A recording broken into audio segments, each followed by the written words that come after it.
You cannot find sleep tonight. The room feels too large, too quiet.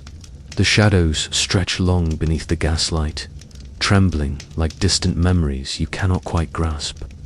Your hands rest on the cold wood of the desk, fingers tracing invisible lines, the grain worn smooth by years of pens and papers and worries. The fire in the hearth sputters low behind you. Its glow barely reaches the corners, where darkness lingers like a waiting secret.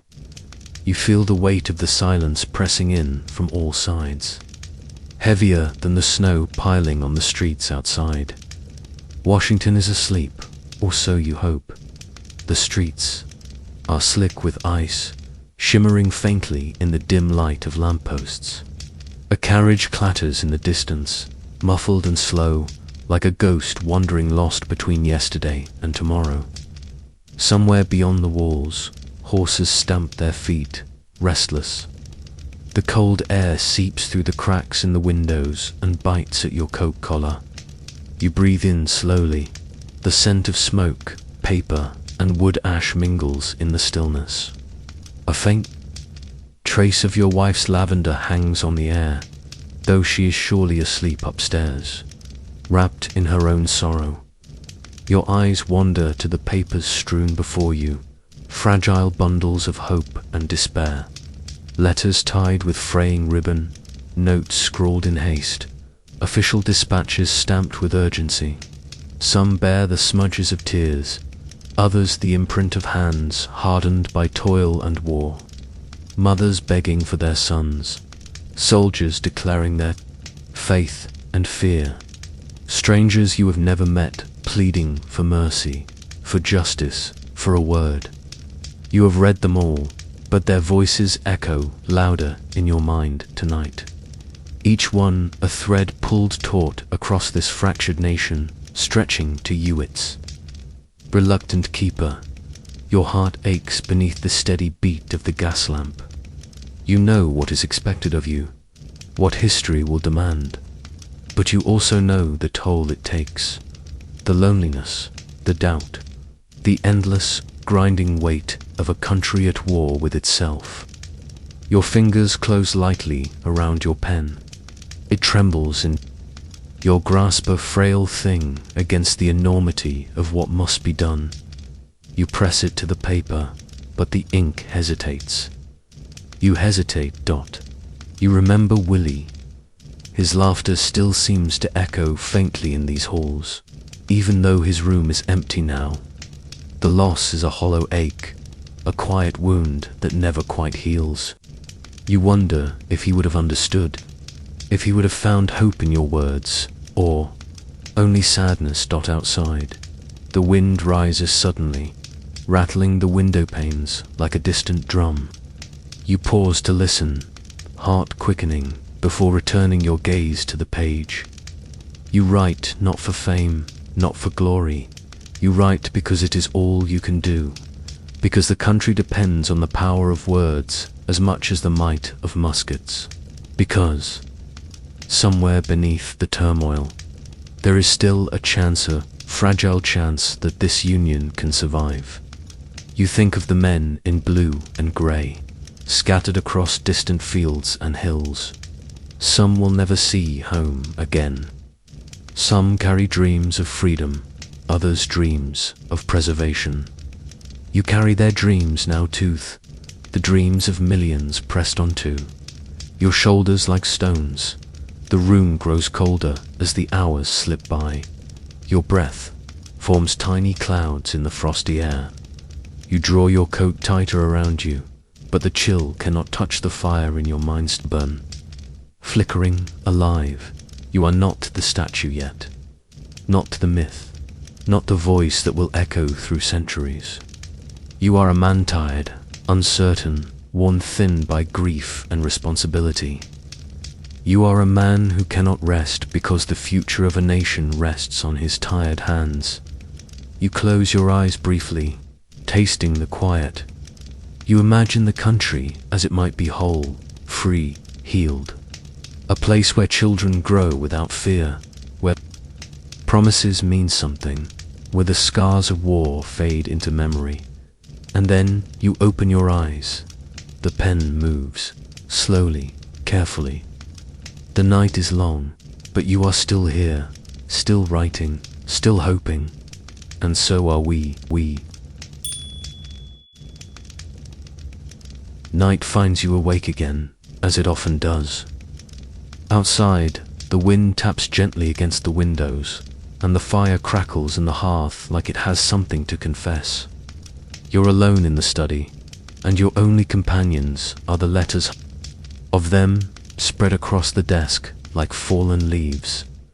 Some are creased, some smudged with wax or tears, but every one of them burns with a voice. And you listen, one by one, because you must. You pick one up with fingers already tired. The envelope is thin, the ink faded, the handwriting unsteady. A mother from Cincinnati. Her son just a boy left with the regiment 6 months ago. She doesn't speak of politics. She asks if her child is still alive. She asks if God sees him, if you see him. A rose is drawn in the corner, delicate and shaky. You imagine her at a kitchen table, drawing it slowly, prayerfully, with cold fingers and damp eyes, and it pierces something soft in you. You read her letter twice, then again, and each time it presses against your chest. What she wants? No. One can give her. Not you, not the generals, not the entire republic. What she wants is to hear her boy's footsteps in the hallway again. And still, you lift your pen and begin to write. Carefully, solemnly, because if you cannot offer comfort, you can at least offer humanity. Another letter, another world. This one comes from Charleston. The handwriting is bold, formal. A plantation owner accuses you of destroying the natural order. He speaks of honor, tradition, the great Southern way of life. But beneath the rhetoric you recognize something else, fear. You know it well, you felt it. It's the fear of a man who senses that the world he knew is crumbling. You don't hate him. You can't afford to hate, but you cannot turn away either. You've walked through barracks. You've heard the stories of children born without names, without birthdays, without freedom. You've seen scars that cotton never counted. So when you read his words, you know this war is not only about preserving a union, it's about redeeming it. You reach for another letter, stained with mud and what might be blood. It's from Tennessee, a soldier's hand scrawled. It in faded ink, the lines wavering, as though fever or fear made his hand tremble. He writes from a canvas tent. He describes the unbearable stench, the distant screaming, the dull grey sky that never lifts. And in the middle of it, he pleads, "President, please, tell me this is worth it." You close your eyes. There's no way to answer that without something in you breaking. Sometimes you see his face. You imagine it, young, bandaged. Maybe he's the same age as your eldest son. Maybe younger. He doesn't ask for medals. He doesn't ask for speeches. He just wants to know that his suffering isn't wasted, that his body won't be forgotten in a ledger. And from behind your polished desk, you feel the wound too. You pause. The fire has died down. The silence is heavier now. Your desk is covered edge to edge with more and more letters. Some from pastors quoting scripture like bullets. Others from wives who no longer pray. A few are signed by children. One, written in pencil and full of spelling mistakes, simply says, "Please come home alive, Papa." You read it 3 times, and you can't stop thinking of Willie, your son, your little boy. He would have been sitting right here, just beneath your feet, drawing trains and stars on folded paper. You can still see his notebook resting on the shelf. No one's touched it, His absence moves with you like a shadow. And as you read these letters from grieving parents, from new orphans, you feel like the country is full of little Willies, waiting for someone who won't return. The next letter is different. It comes from Boston, a man recently freed. His tone is calm, dignified. He thanks you, but he doesn't bow. He writes, "Will we be citizens, or only free in name?" The question cuts like a knife, because you know the emancipation was just a beginning. You know freedom without dignity is another kind of bondage. And you know history will not judge you by what you said, but by what you finished. Your fingers are stiff now. You've written too much, read too much, but you cannot stop, because each letter is a mirror. They show you what the nation truly is: not a flag, not a map, but a chorus of trembling voices. And you stand in the middle, trying to hear them all. You wonder sometimes if you'll make it, if you'll reach the end without breaking. But then you reread that soldier's letter, or the mother's, and something inside you settles, because they believe in you, though they've never seen your face, though to them you were just a portrait on a post office wall. You breathe. The air smells of melted wax, old paper, and burning wood, the scent of duty, of wakefulness. Outside, the country bleeds, but here, in this quiet room, you remain, surrounded by words that plead, accuse, pray, and you let them in, because you are the only one who must. You don't know if anyone will ever truly understand this loneliness. Perhaps, you think, someone in the far future will read these same letters, hear your footsteps echoing through these halls, and understand not your decisions, but your doubt, not your speeches, but your silence. And that, more than any monument, will be your legacy. One last letter rests in your hand. You don't open it yet. You watch the fire die. The pen lies still. Outside, a horse shifts in the dark. And you remain seated, unmoving, because you are not alone. They are with you, all of them, in every envelope sealed with trembling hope. And as long as the letters keep coming, you will read. You no longer wake to birdsong, but to silence. A silence that hums with the memory of distant drums, of railcars bearing the wounded home, of telegrams still unopened on your desk. You stir before the sun, your thoughts already dressed in black, your breath heavy with the residue of yesterday's decisions. The war begins before breakfast, each morning, in the narrowing of your chest. It waits in the hallways of the White House, in the rustle of newspapers, in the way Mary avoids your eyes when she passes. The map on your wall is a constellation of wounds. Pins mark battles, ribbons of red thread trace advancing lines and shrinking hopes. You study it as a physician might study the veins of a dying patient, knowing the names, the arteries, the threats. But this body, your country, bleeds from everywhere at once. No poultice, no bomb, only choices. And the weight of those choices settles between your shoulder blades like a cold, wet cloak.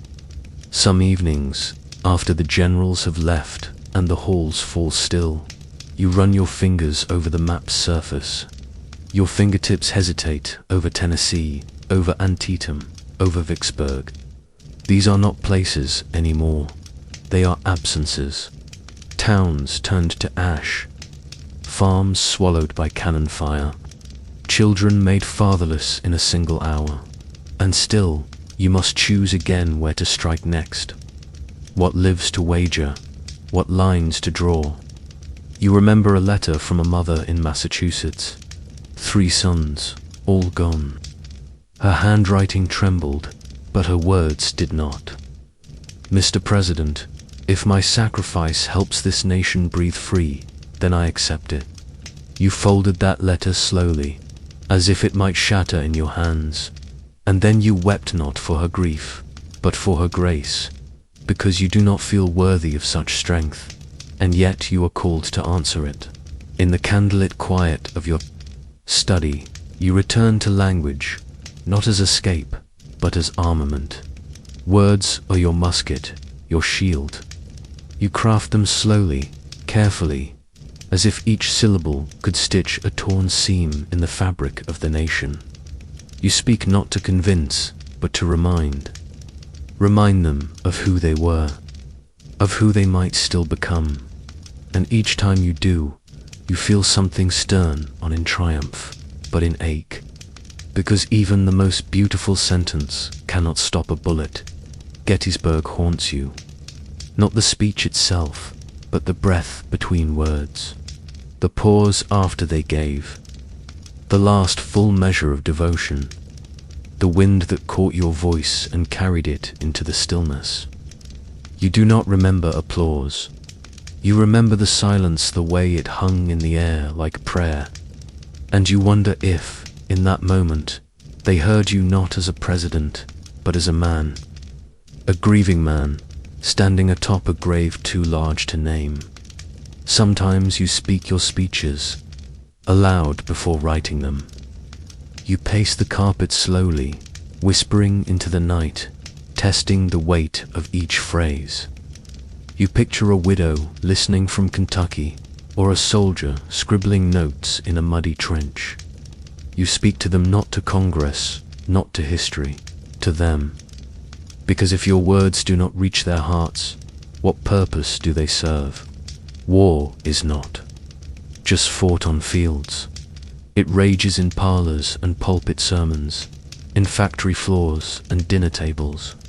You've read the letters of brothers who now write from opposite sides of the front.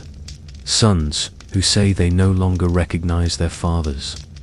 Women who write not of politics, but of missing bread and soap and sleep. This is the war, no dispatch records. The quiet disintegration of everyday lives. Your cabinet quarrels with statistics, troop numbers, rail estimates, naval blockades. But when night falls, it is not numbers that sit beside you. It is faces. A drummer boy from Iowa, too young to shave. A freedman fighting in a grey coat he took from a fallen Confederate. A surgeon whose hands no longer stop shaking. You cannot dismiss them as figures.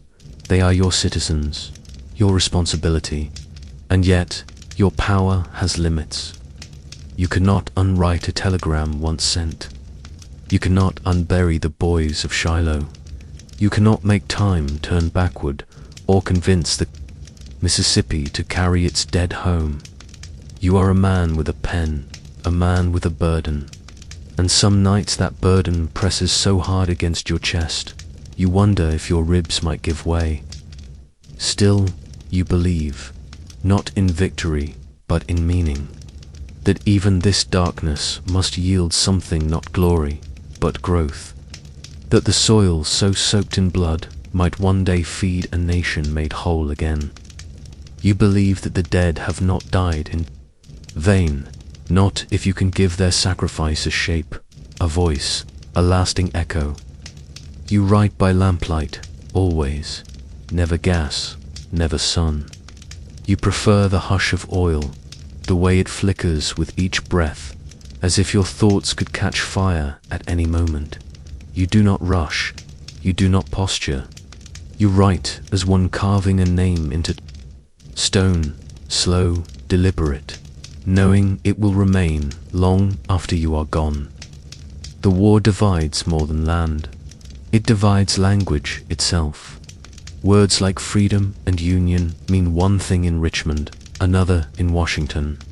You try to find the thread that still connects them, a shared yearning, a bruised but unbroken hope, because if the words die, the nation will follow.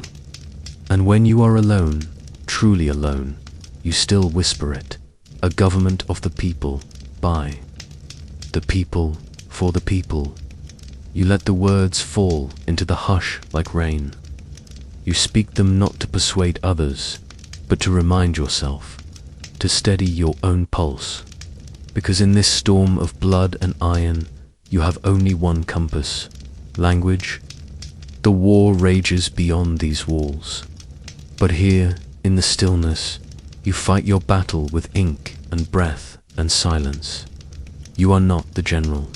You are not the martyr. You are the voice that binds the wounded pieces together.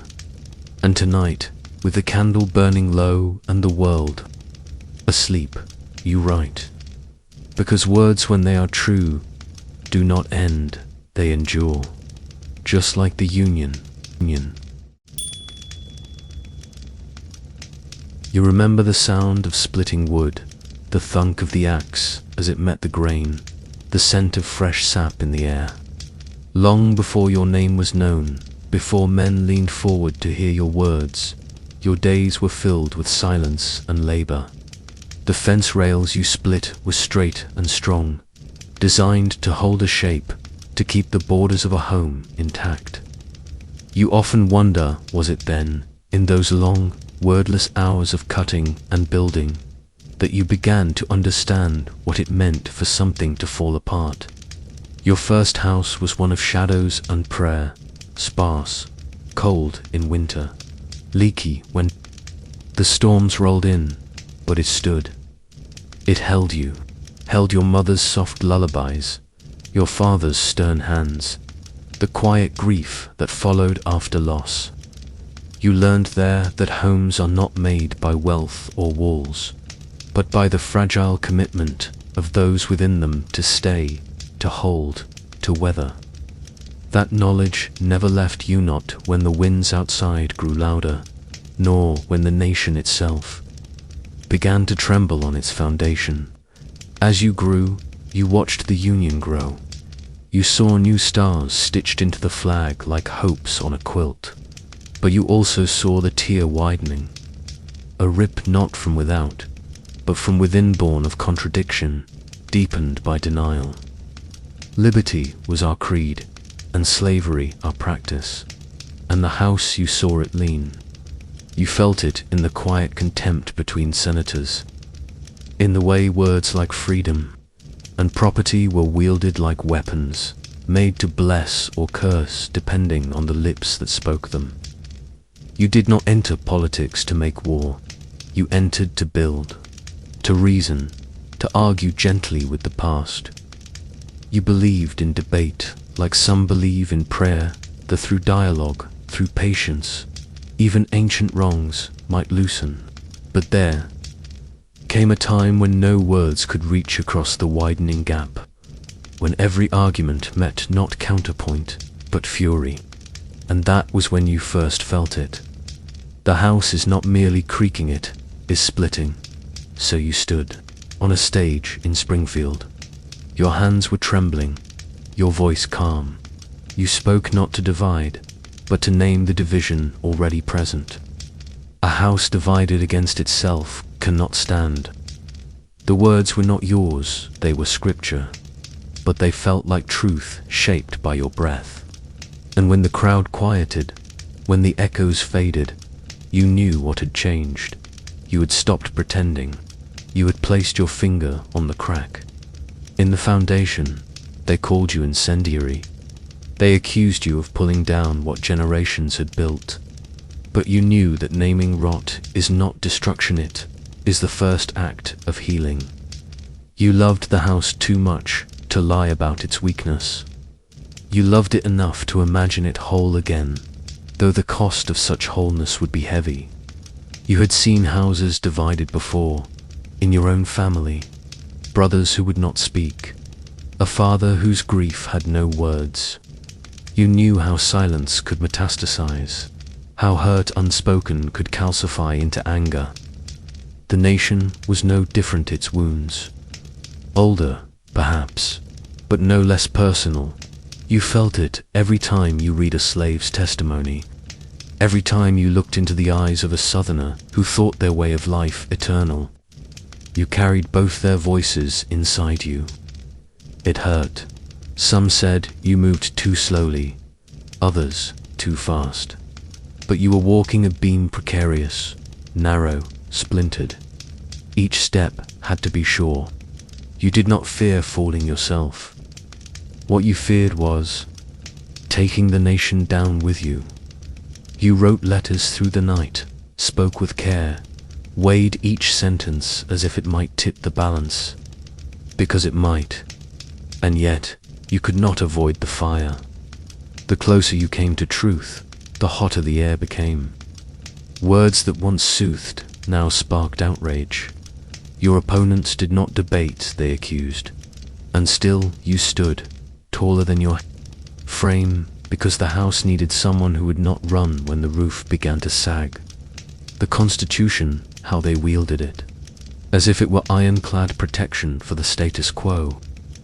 But you read it like music with room for variation, for progress, for redemption. You believed it could be interpreted with conscience, that it was not a relic but a living promise. And so you pushed against it gently, like a craftsman nudging a beam back into place, knowing that one wrong force might bring the ceiling down. In the quiet of your office, you sometimes thought of carpentry, of joinery and joints, how things fit. You thought of how much easier it was to tear something apart than to rebuild it. But your hands, though now used for pens and papers still, remembered the weight of hammer and chisel. You knew how to build. You just didn't know if the people would let you. And the people, they pulled in every direction, north and south, east and west, free soilers, fire eaters, abolitionists, copperheads. Their cries came in letters, in newspapers, in shouted protests beneath your windows. You listened to them all, but beneath their noise, you listened also to history, to the hum of what might endure if you chose rightly, and the silence that would follow if you did not. When you walked the corridors of the White House for the first time, you felt the echoes, not of glory, but of burden, of all the men before you who had patched the walls with compromise and paint. Now the cracks had grown too wide. You knew there would be no hiding them. The time for patching was over. You would have to break and rebuild. A terrifying knowledge, and yet it steadied you. You never desired martyrdom. You did not seek to be remembered. What you sought was survival, for the house, for its ideals, for its promise. You loved this fractured union, not blindly, but with full knowledge of its sins. And still, you believed it could be more, that it could be, in time, as whole as it once claimed to be. So you stayed, through the threats, through the war, through the unbearable solitude of leadership. You walked the halls while others slept. You reread the Declaration like scripture, and in your heart you whispered a prayer not for yourself, but for the beams and rafters, for the hearth and threshold, that the house might not fall in your time, that your words might hold a little longer, that one day it would shelter all who called it home. You sit alone in your study, the oil lamp casting a dim glow across the heavy volumes stacked along the wall. Outside, the world trembles with war, but in here there is stillness. The air carries the soft scent of paper and ink, of old bindings. And memory, you run your fingers over the spine of a book, and it is like tracing the bark of a tree. You once climbed as a boy, familiar, rough, steady, and you remember, this is where it all began.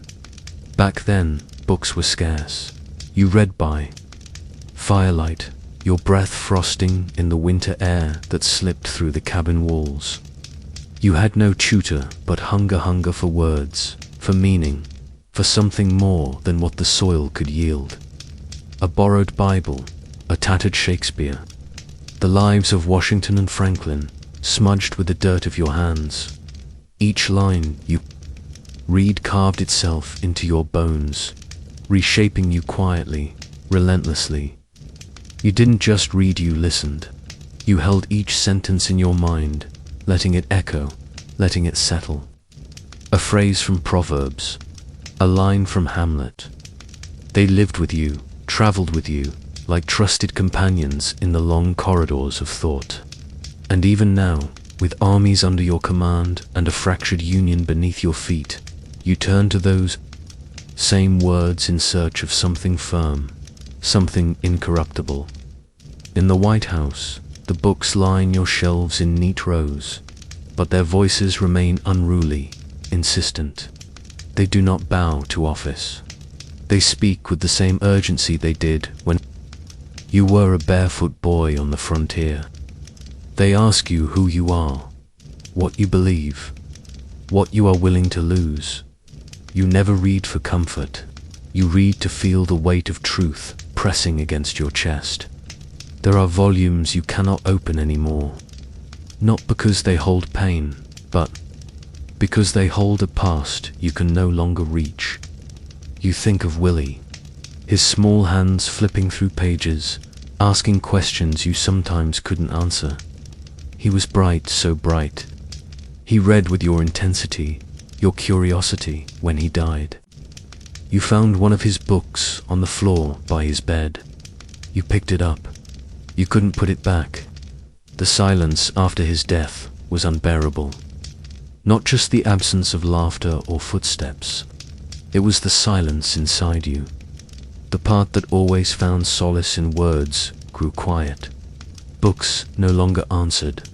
The Psalms, once so soothing, felt brittle in your mouth. You tried to pray. Some nights, you just wept instead. Grief does not yield to logic. It does not respect eloquence. Mary wandered through the halls like a ghost. She clutched trinkets, photos, gloves he no longer wore. Her grief was loud, chaotic. Yours was subterranean. You buried it beneath speeches and meetings and the rising toll of war. But at night, when the house finally stilled, you would open a book and try again to find the shape of your sorrow within someone else's words. You always returned to Shakespeare, Macbeth, King Lear, Julius Caesar. The men in those plays bore crowns, but they were broken, torn by guilt, haunted by their own reflections. You felt kinship with them, not because of their titles, but because of their solitude. You were not a king, but power isolates all the same. Words were the only place you could confess your doubts without consequence. When you wrote your speeches, you thought not of politics, but of rhythm, of grace, of resonance. A sentence, for you, had to sing. It had to hold the weight of death and still rise. The Gettysburg Address was not written for applause. It was written like a prayer, short, pure, precise. You revised it again and again, listening for the silence between the words. That's where the meaning lived. Every book you ever loved sits now within reach, and yet none of them can undo what has been done. They cannot bring back the sons who died for causes they barely understood. They cannot reunite the states in one breath. They cannot tell you whether you have done enough. And still, you open them, because even in their limits, they are faithful. They return to you.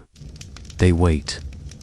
Sometimes, you read aloud, softly, to yourself, to the ghosts. Your voice cracks, but you go on, not because you expect an answer, but because saying the words out loud makes the loneliness a little less complete. It reminds you that someone once felt what you feel now. That pain is not new. That sorrow has a lineage. You have often wondered if your love of books made you too reflective, too slow to act. But when you signed the Emancipation Proclamation, your hand trembled not from fear, but from the weight of history pressing down on that pen. You knew then what you had always believed. that words can move men, but only if they carry truth. And truth, you learned in silence, is heavier than steel. There were times you wished you had never learned to read, never known the difference between justice and its absence. Ignorance would have been simpler. But in the end, you know, books did not shield you from grief. They prepared you for it. They taught you to stand inside sorrow and still speak, to lose and still lead, to suffer and still see beauty. The books will remain long after you are gone. They will sit on shelves, be passed from hand to hand, read by candlelight and lamplight and electric light, in 1,000 rooms you'll never enter. But perhaps, in some quiet evening yet to come, a boy will find your words, and feel a stirring in his chest, the same you once felt. And he will sit a little taller, breathe a little deeper, and begin to believe that his thoughts matter too. And maybe, just maybe, that will be enough. That you left behind more than battles and borders. That in the silence of your own sorrow, you built something that endures. Not just a nation, but a voice. Not just a presidency, but a soul that reached through pages and touched another.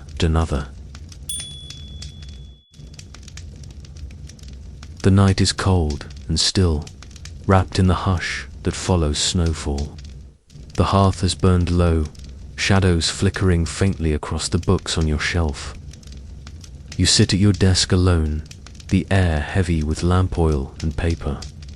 Before you lies a single sheet, one you have rewritten, reworded, wrestled with for months.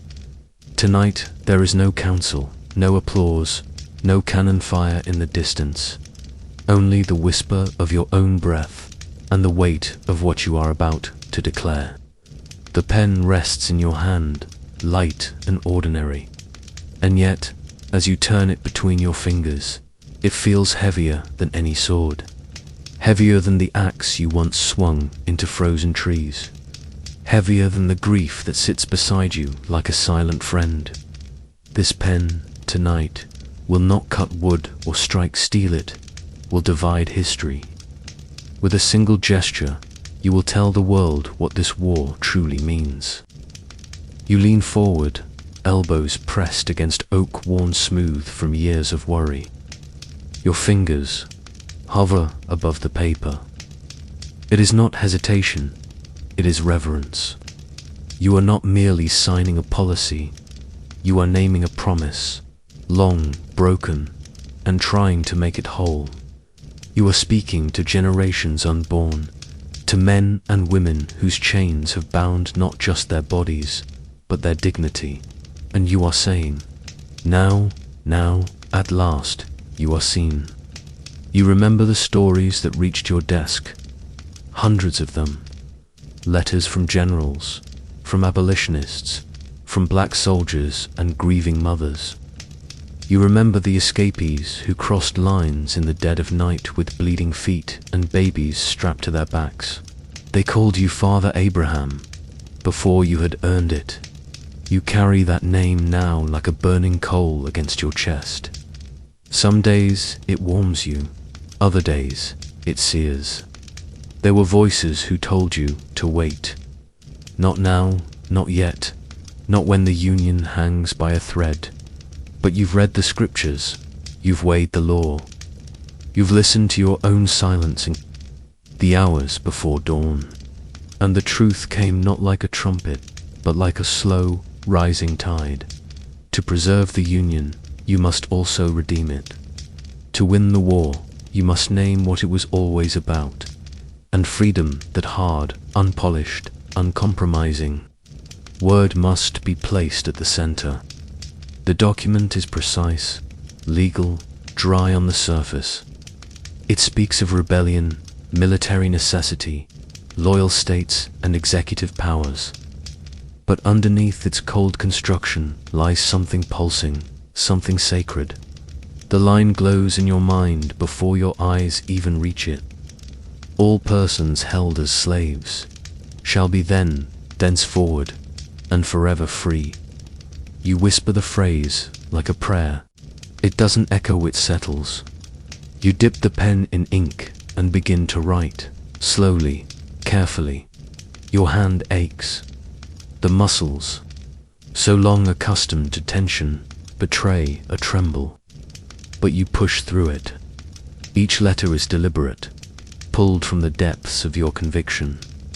You are not trying to be remembered. You are trying to be right. This isn't for legacy, it is for justice. With every word, the silence in the room thickens. The air itself feels aware. The portraits on the walls, Washington, Adams, Jefferson, seem to lean in. You wonder what they would say if they could. Would they flinch? Would they nod? Or would they turn away? You don't know, but tonight, you are not writing for them. You are writing for the people they did not write for. Somewhere, beyond these walls, cannon smoke still clings to the fields. Soldiers wait in mud, in hunger, in fear. But you know that many of them, black and white, have been waiting for this moment more than any battle. You know that for thousands in cabins, in swamps, in whispered corners of prayer, this document is not policy, it is deliverance. It is proof that someone in power finally believed their humanity mattered. When you sign your name, a link in the letters stretch across the page, heavy and upright. You sit back, you breathe. You do not feel triumphant. You feel ... emptied. Not from weakness, but from release. As though a door in your soul has opened, and something vast has passed through. You imagine the journey this paper will take. It will be printed, proclaimed, carried by horse and rail. It will be read aloud on church steps and in Union camps. It will be passed hand to hand in whispers and songs, across the South like a secret too powerful to silence. In cabins of pine and fields of frost, people will weep when they hear it. And in the stillness of that knowing, they will begin to stand taller. You rise from your chair and walk the quiet corridors. Your footsteps sound softer tonight, as though the house itself wishes not to disturb the moment. You pause by the nursery door, where silence lives now. Behind that door lies the ache of your son's absence, your private grief, made permanent. And yet, tonight, that loss mingles with something else, purpose. The knowledge that some children, still alive, might now grow up free.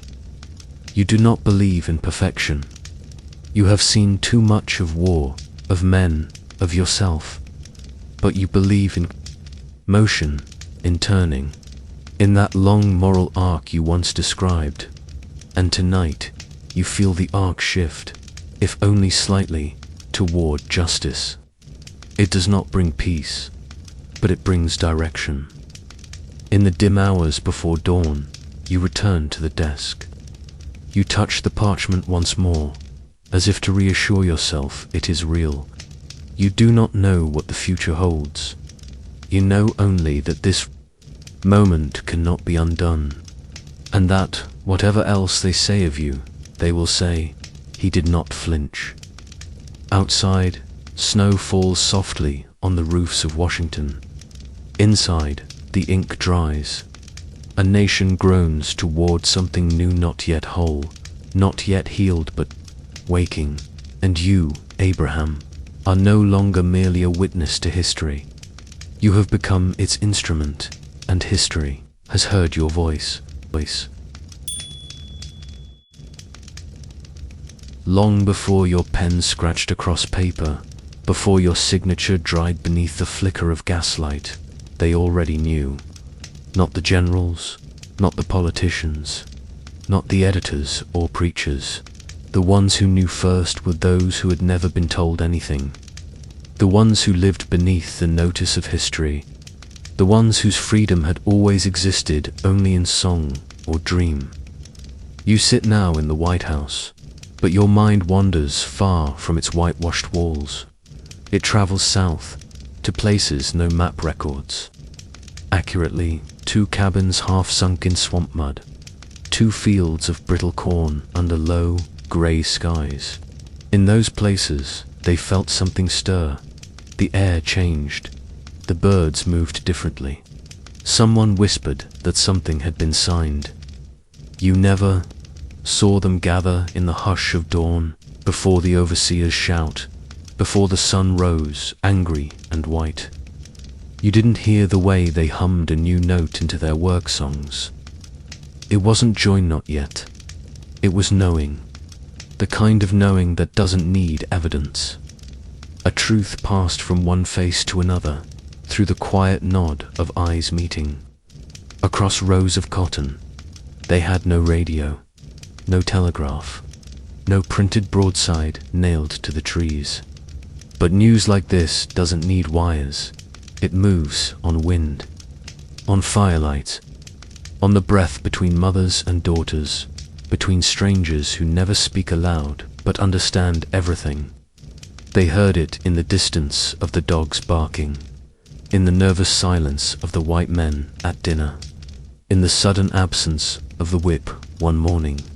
A man in Georgia rose before dawn and stared out at the frost-lined ground. He couldn't name it, but something inside him had already shifted. A woman in Mississippi hummed while she gathered eggs, her voice steadier than usual. A boy in Virginia, who had never been told what a president was, felt his mother hold him closer, as if the world had finally made room for him. You think of them now not as names in documents, but as human beings who lived each day with a quiet kind of brilliance, who remembered stories in their bones, even after generations of erasure, who kept languages folded inside their dreams, who could hear what the wind was trying to say, and what it said, softly, that January was. He signed it. Somewhere, a man put down his hoe and did not pick it back up. Somewhere, a woman sang louder as she cooked, the words spilling out like prophecy. Somewhere, a child asked, "Mama, are we free?" And the mother could not answer, but her silence felt different than before. It was not fear, it was hope refusing to be spoken too soon. You wonder if they imagined you this pale, tall man, in a black coat, so far from their world. Did they picture your face? Did they speak your name? Or did it matter at all? Maybe not. Maybe the document was only a key, and they were already pushing against the door long before it was unlocked. Some plantation owners heard the rumors too. Their hands shook as they loaded rifles. Their wives refused to sleep. Some tried to hush the fields, to threaten, to bribe. But something had already loosened. Something in the posture of those they had once owned. Backs stood straighter. Eyes no longer dropped. Work slowed just enough to suggest a different rhythm was coming. In some places, the Union Army would not arrive for weeks. In others, they would never come at all. But in the silence between rumors, people made choices. A family slipped into the forest one night and vanished. A woman poured her master's coffee with a smile that carried centuries. A man planted his feet in the dirt and said, simply, "Not today." You imagine their prayers, not the ones in churches built by white hands, but the ones whispered under stars, under quilts, in hush harbors and hidden hollows. Their prayers didn't ask for permission. They asked for fire, for breath, for a tomorrow not shaped by chains. And on the night you signed your name, somewhere far away, those prayers rose like smoke. You think about the ones who would never hear the news, the elderly, the ill, those already broken beyond recall, and the ones who, even with freedom declared, would still be trapped by cruelty, by poverty, by the long shadows of a country not ready to welcome them. Still, even for them, something had shifted. A silence had been broken. A future had cracked open just wide enough to let a little light in.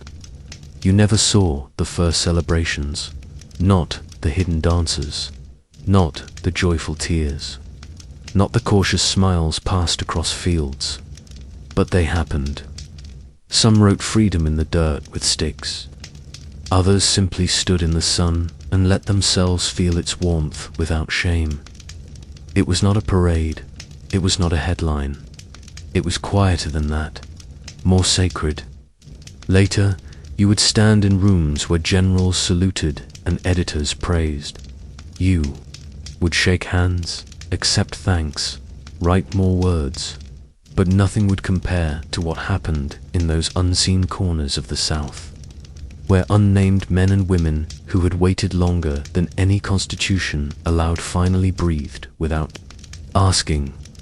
And now, as you sit again in your quiet study, you wonder, did they feel your hand move? Did they sense the ink drying? Did they know you thought of them not as shadows in a report, but as the soul of a nation aching to be born? You hoped they did, because long before freedom was declared, they had already believed in it. Long before you wrote the words, they had already begun to live them. You arrive at the theatre wearing the weight of peace like an ill-fitted coat. It is April and the rain has passed, but your bones feel soaked in something older fatigue, perhaps, or memory. The driver holds the door. Mary smiles, gently, uncertain. You step down slowly, boots pressing into the muddy earth of a country just learning to breathe again. Inside, the lights are soft and golden. Gas lamps burn steady along the balconies, casting halos over the crowd. They cheer when they see you. You raise your hand, not in pride, but in quiet gratitude.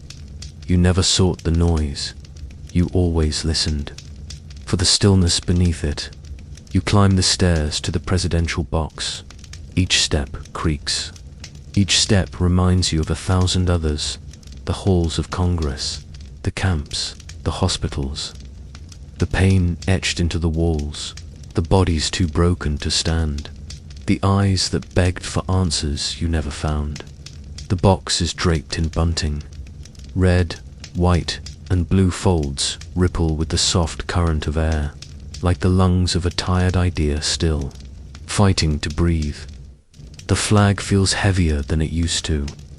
You nod politely to those around you, but your eyes drift to the stage, to the velvet curtains, to the waiting dark. You sit beside Mary, your tall frame folding awkwardly into the ornate chair. Your hat rests on your lap. Your gloves are warm from your palms. You lean back, and for a brief moment, you exhale a real breath, deep and slow. The kind of breath a man gives when he thinks it might finally be over. The actors speak below you, their voices light and exaggerated, a farce, a comedy. The laughter is genuine, and you are glad for that. You want them to laugh, to forget, to feel, for just a moment, that the world is simple again. You envy them, you study them. They move with such freedom. You shift your gaze upward, toward the ceiling. The chandelier sways gently, brass and crystal. It reminds you of the stars above the battlefield, the same ones you looked at after Gettysburg, when the night held every soul that would never return. Tonight, it holds yours, though you don't yet know it. Mary touches your wrist lightly. She says something about the play. You nod, though you didn't catch the words. Your mind wanders to Isley now, to the White House, to the soldiers still marching home, to the slaves who danced in the street when you signed the paper that unshackled them. Their joy still rings louder than any applause. You think of your son, not Tad, not Robert, Willie, still small in memory, still ill and luminous in the corner. Of your vision, as if death never quite carried him away. He visits you in dreams. He never says much, just stands beside you, calm, knowing. You wonder if he is here now, unseen in the rafters. The audience laughs again. You smile faintly, but your eyes do not crinkle. Your soul does not rise to meet the noise. You have seen too much. You carry too many names, too many last words whispered into your hands. You carry a union sown with grief. Somewhere behind you, a man opens a door, a whisperer of wood and metal. You do not turn, you do not know. Instead, you listen to the actor's lines, half heard and hollow, like echoes from a dream. You wonder how many nights like this you've missed, how many moments passed while you wrote speeches by candlelight. You place your hand over Mary's. She squeezes it gently. Her wedding band is warm against your skin. You never gave her an easy life. You wonder if she knows how hard you tried to keep the world from consuming her, from consuming you both. You think of the field at Appomattox, the silence when the cannons stopped, the sound of birds returning, the quiet weeping of men who didn't know whether to be proud or ashamed. You think of Lee's tired face, of Grant's gentle nod.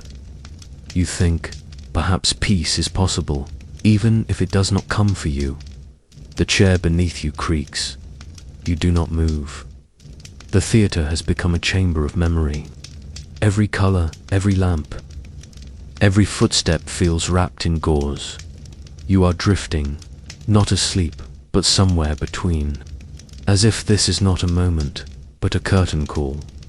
Behind you, the figure approaches, quiet as a regret. You do not hear him, or perhaps you do, but it does not matter. You are beyond fear. You are already crossing into something slower, something still. The bullet is not loud. It cracks through time like a match snapped in the dark. For one impossible moment, your body does not move. The world continues as if nothing has happened. Laughter, applause, motion, and then everything slows pain, blooming like a flower in the back of your skull. You do not feel the chair. You do not feel the stage. You feel only Mary's scream, distant and muffled, like a sound coming from another world. You feel 1,000 hands reaching for you. You feel the weight lift. You feel the burden fall. You are carried away not by men, not by arms, but by memory. Fields, rivers, railways, the rhythm of horses, the hymn of a nation waking slowly. You see every face that ever turned to you in hope or hatred. You feel every letter you ever wrote being folded shut. And then, quiet, not silence, something deeper. A hush so vast it feels like the beginning of the world. You are in that hush, floating in it, and from there you see the theater below you, body slumped, the blood, the velvet, the broken flag, and you whisper to no one, take care of it, all of it. The curtain does not fall. The play ends without it. The crowd stands slowly. Some weep, some do not yet understand. But you are gone. The tall man has fallen, and history, unready and unwilling, takes its next breath without you. You float through shadows, not in pain, not in peace. There is no stage now, no chair, no scream. Only a long corridor without walls, built of scent and silence. You are drifting inside a dream that feels achingly familiar because you've walked it before, more than once, when night pressed too tightly against your ribs. The first time it came, you were in Springfield, before war and before Washington. The house was quiet. Mary had already turned and you stood at the window, the moon silvering your face, and in that stillness, you saw yourself laid out on a catafalque. Flags draped, soldiers silent. You didn't speak of it until days later. You called it a foolish thing, but the cold never left your bones. The second time, it came as smoke thick and stinging. You dreamt the White House ablaze, not from fire, but from anguish. Rooms you knew intimately, red velvet, walnut chairs, books lined like prayers had been stripped and emptied. The wind echoed your name, but no voice answered. You woke, gasping, fingers clenched. That morning, you ordered more guards. And now the third dream has come, though it's no longer a dream at all.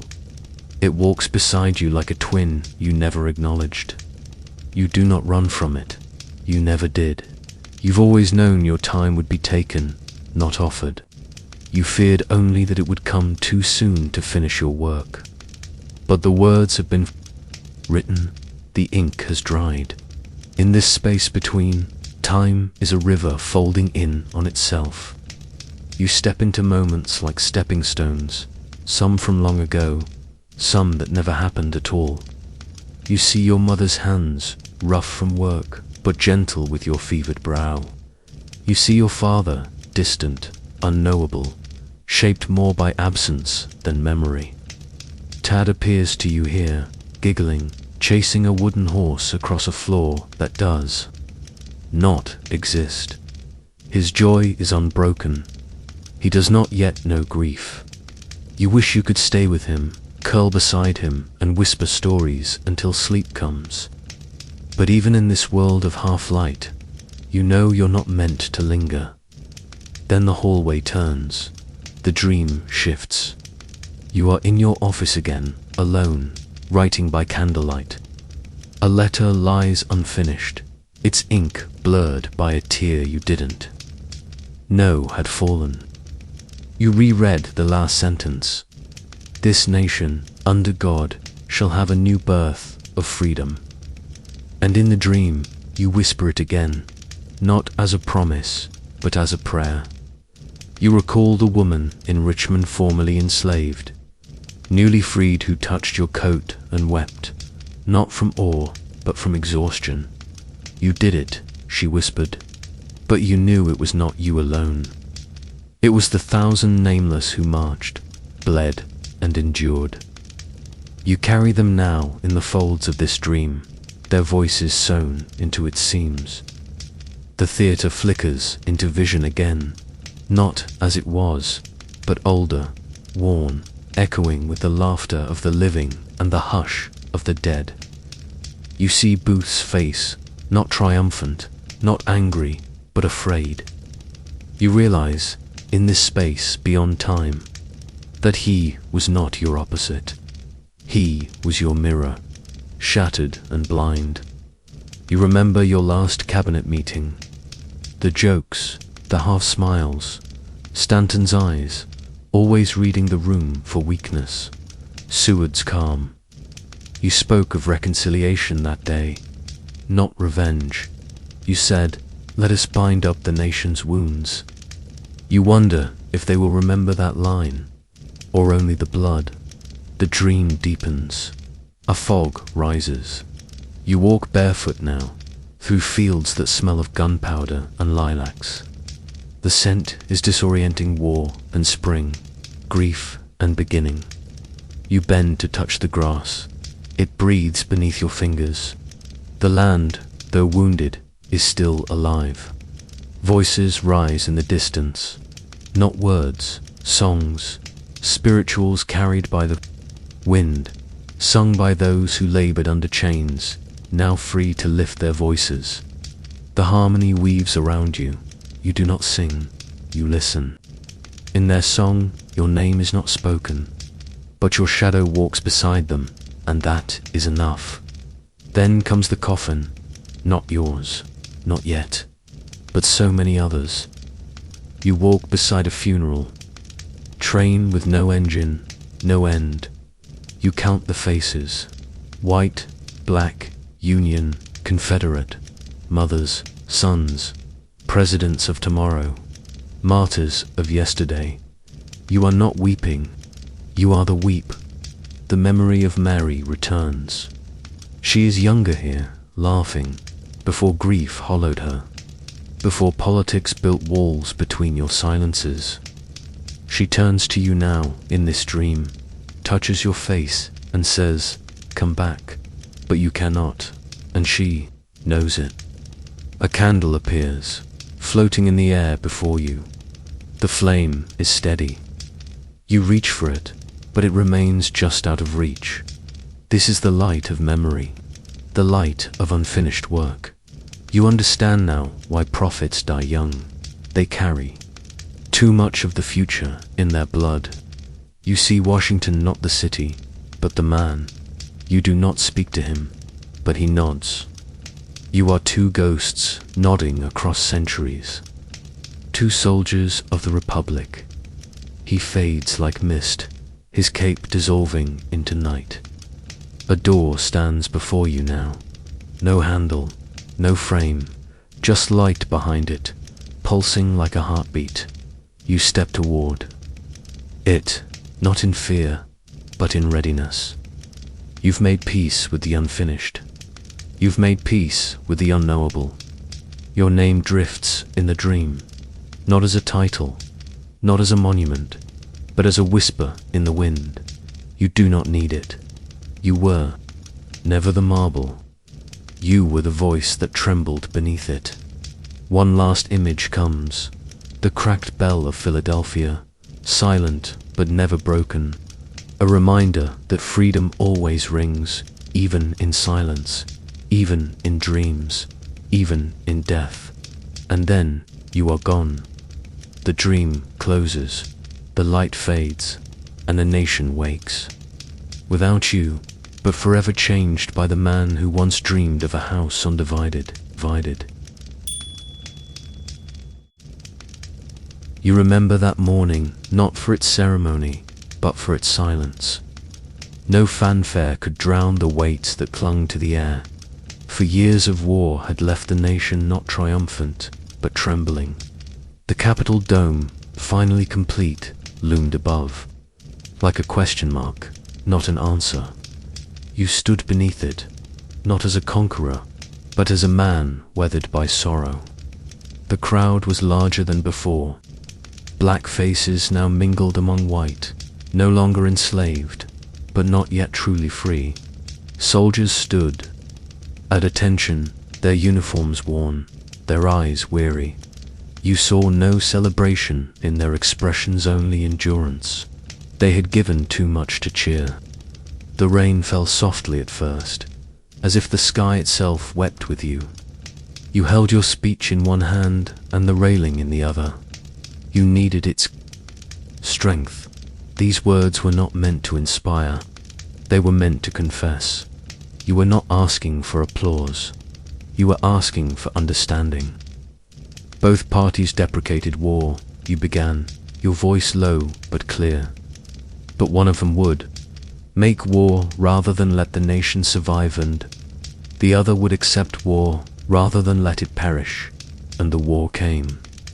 The sentence lingered. You had written it yourself, line by line, with the care of a man chiseling his own epitaph. You knew it would not be remembered like Gettysburg. But these words bore no poetry, they bore responsibility. Each looked for an easier triumph, and a result less fundamental and astounding. You paused there. That was the truth, wasn't it? No one imagined the war would consume this much. Not lives, not time, not soul. You spoke of slavery unflinchingly. No longer a political delicacy, but the cancer at the nation's heart. It may seem strange that any men should dare to ask a just God's assistance in wringing their bread from the sweat of other men's faces. You said it plainly, and the silence in the crowd grew heavier. The thunder did not interrupt you, but it threatened, as if the heavens themselves trembled at the truths you laid bare. These were not the words of a politician. These were the words of a man standing on the edge of an abyss, speaking into history. You reminded them that both North and South read the same Bible, prayed to the same God, claimed the same providence. Yet one held the whip, and the other watched too long. There were no innocents in this war, only survivors.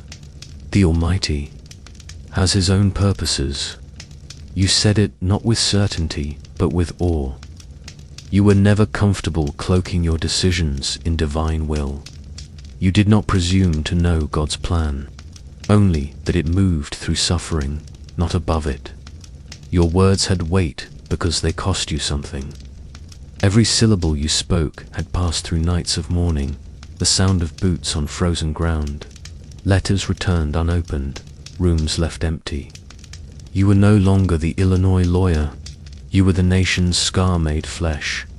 You did not call for vengeance. That would have been easy. The war had offered 1,000 reasons for rage. Instead, you offered mercy, with malice toward none, with charity for all, ... They were simple words, but they shook the pillars of power more than cannons ever had. You asked the country not to gloat, but to heal, to rebuild not only the South, but the soul of the Republic, to bind up the nation's wounds. It sounded impossible, and perhaps it was, but you gave them a vision to try for. The final lines came not from the page, but from your bones. They lived in your breath, to care for him who shall have borne the battle, and for his widow, and his orphan, ... double quotes. You knew them by name. You had seen their eyes. This was not poetry. This was promise. As you finished, the applause was muted, unsure. The people did not know what to make of such honesty. A president who did not boast of victory, but mourned the cost. A man who would not celebrate peace until every wound was dressed.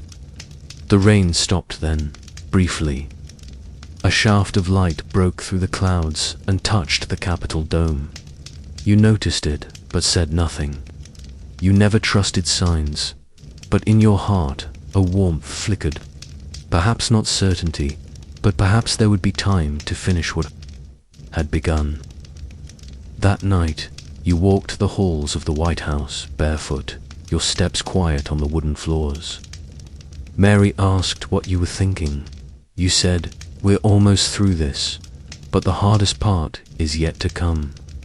You spoke of reconciliation like a surgeon speaks of a knife, necessary but delicate. You kept the speech close, folded into your coat. You reread it often, not to revise, but to remember. These were the truest words you had spoken, not for election, not for acclaim, but for atonement. You knew you would not live to see it fulfilled. Somewhere deep in your bones, a clock ticked louder with each passing night, but it did not matter. What mattered was that the words had been said aloud, in the open, before God and country, and now, in this place beyond the veil, you speak. Them again not to be heard, but to echo. The war is over. The wounds remain, but your words still rise steadily through marble halls, dusty libraries, and the hearts of those who remember that a man once stood in the rain and offered his people not triumph, but truth. You do not feel the weight of your body in the casket. That burden is behind you. Now, what remains is the silence of wood and velvet, the faint perfume of lilies placed too carefully, the hush that falls when mourning becomes ritual, the funeral. Train leaves Washington under a sky choked with clouds. It is not a parade, it is a procession. No music plays, only the whistle, long and low, like a cry that cannot be swallowed. They chose the same route you took to the Capitol 4 years earlier. Then you were a president-elect, wrapped in possibility. Now you return, wrapped in mourning cloth. The irony is not lost on the land. Crowds gather at every station. Not all weep. Some watch in stunned silence. Others kneel. Some hold their hats to their chests. Some bring their children and whisper, "That was our president." The children do not yet understand.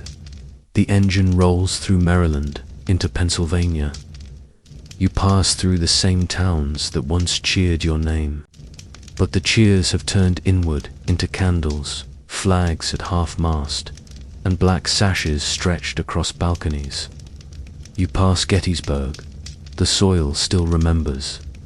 The dead beneath do not rise, but they stir in memory. The speech you gave there now echoes behind glass and tears. Few understood it then, more do now. The train stops in Philadelphia. Your casket is carried beneath the rotunda where the Declaration of Independence was signed. The circle closes. The light above flickers through stained glass, catching on the folds of the flag that drapes you. Men who once debated your worth now bow their heads. Women who sewed bandages in the night now clutch handkerchiefs soaked in sorrow. You were never universally loved, but now you are undeniably mourned. As the train moves north, the cold tightens. Frost paints the windows.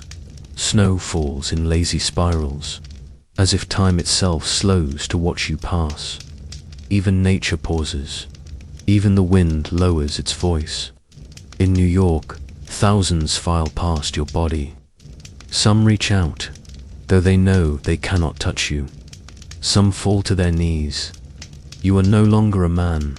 You are symbol and shadow, wound and hope. The cities grow quieter the farther you travel. The war has ended, but peace feels hollow. What good is peace without you? What good is victory if the one who asked for mercy is gone? Mothers hold up their babies and say, "He ended the war." Old men whisper, "He freed them." And some simply say, "He was kind." That is your greatest legacy. Not power, not strategy, but kindness.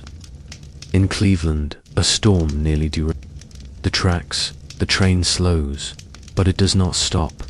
You keep moving. Through Indiana, through fields you once walked, through forests where your voice once echoed in debate halls. Night falls over Illinois. The air grows heavier with each mile. This is not just a return. It is a homecoming. The people here do not cry out. They stand in rows along the tracks, their hats in hand, their silence deep as earth. The train pulls into Springfield, your town, your soil. Here, every building carries a memory of you. Here, every brick knows your name. You are not just returning to a place, you are becoming part of it. In the final ceremony, the casket is lifted one last time. The ground opens, not like a wound, but like a cradle. You are lowered gently, slowly, and as the lid closes, the sky finally clears. The sun breaks through in slanted beams. It touches the marble. It warms the cheeks of the mourners. A child places a single white flower near the stone. It will not last, but the gesture will. You are beneath the ground now, but your voice does not quiet. It rides the rails still. It lingers in pages and prayers. It hums in the lull between thunder and the turning of a page. And now you rest, not in stillness, but in echo. You do not need breath to be heard. The country carries you still in its laws, in its failures, in the long, slow work of justice. You are not forgotten, Abraham.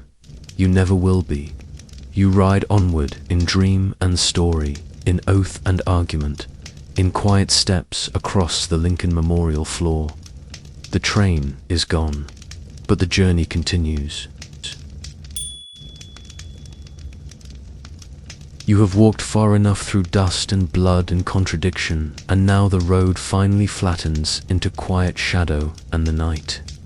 Air no longer carries gunpowder or grief, but something gentler, something almost like forgiveness you can stop. Now, your boots resting by the hearth, scuffed and tired, the soles worn thin by the weight of a nation.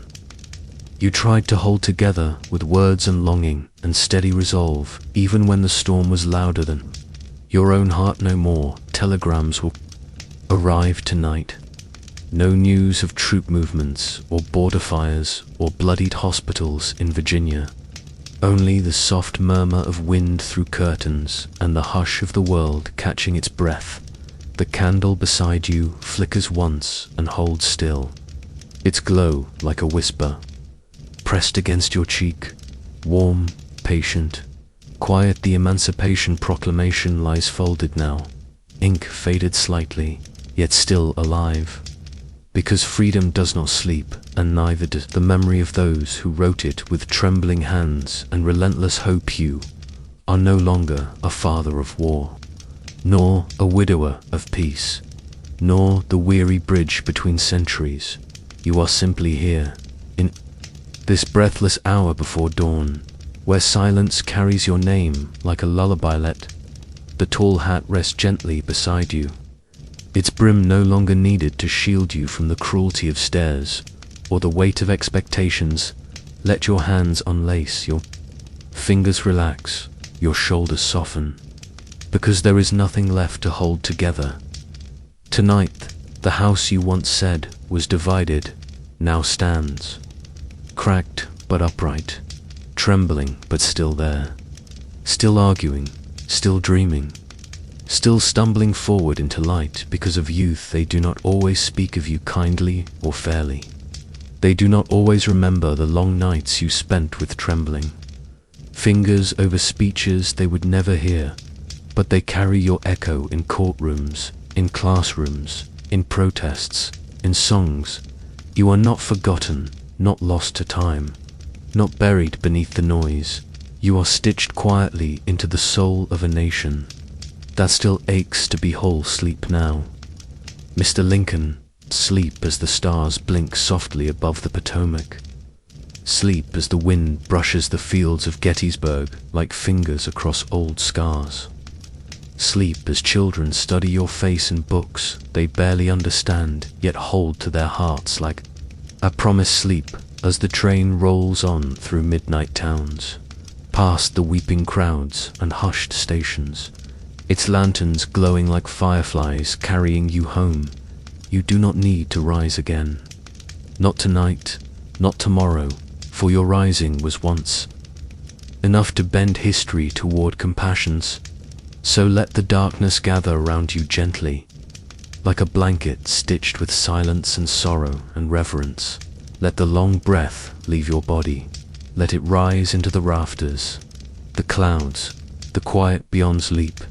Mr. Lincoln, tall man with tired eyes and hopeful heart, sleep beneath the watchful heavens. Sleep where no more decisions wait, where no more lives depend on the tremble of your voice. Sleep, not in forgetting, but in peace, not in absence, but in legacy. Sleep, Mr. Lincoln, sleep.